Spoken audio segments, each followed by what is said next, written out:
The only trouble is I still haven't really decided what I'm going to do. Right.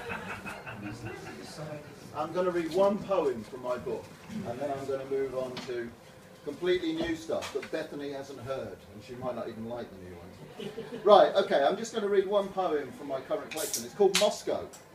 My oldest son worked in Moscow for 3 years, so it was a good reason for my wife and I to go to Moscow.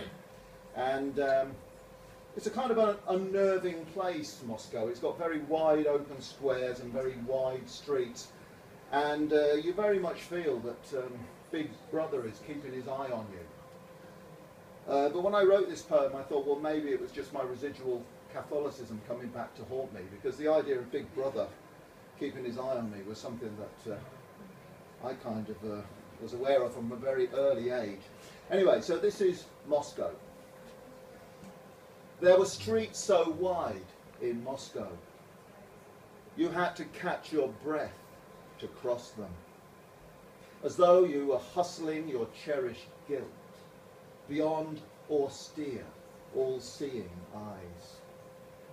The equestrian statue of Georgy Zhukov, a hero of the great patriotic war, surveyed the expanse of Manezhnaya Square as if it were still a marshalling yard for the annual May Day parade, while the ice cream vendors and skateboards, slim girls in heels and designer jeans, couldn't quite reduce it to human scale.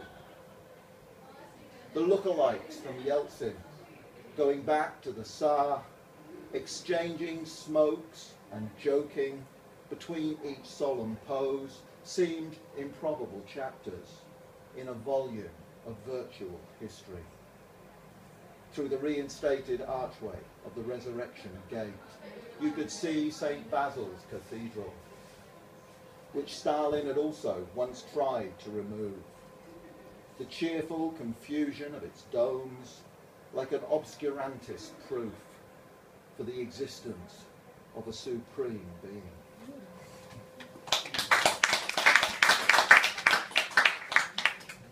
Right, this is a risky strategy. I'm going to read some completely new poems. Yeah, kick their ass, Bethany, because tell them I was really distraught. Yeah. It was, yeah. Right, the next poem is called In the Clouds. And I thought it would be nice to try and write a poem on the subject of heaven. Because when I was a kid, I had pretty clear ideas about heaven. I was pretty certain that heaven was a place. Okay. And I thought there was a fair chance that if I kept my nose clean, I would probably manage to get to it. These days I'm not so certain. So this is a poem about heaven. It's called In the Clouds. On the day you have found your paradise, you'll see it the way you've dreamed it, and think of it as home. You'll know you've reached it because you are chosen, because you have earned it and suffered enough. You have trekked, prayed, or bombed your way. You have spent your life deciphering the shadows on the walls of dungeons, caves, or brief ancestral halls. In that zone of pure forms, the circles always true, the straight lines unwavering. A lark ascends in affirmation. A blackbird serenades the souls of the slain, for whom the simpering virgins never seem to pall, while those who have toiled imbibe a nectar only patience improves. On that day they have found their heaven. On that day it's granted.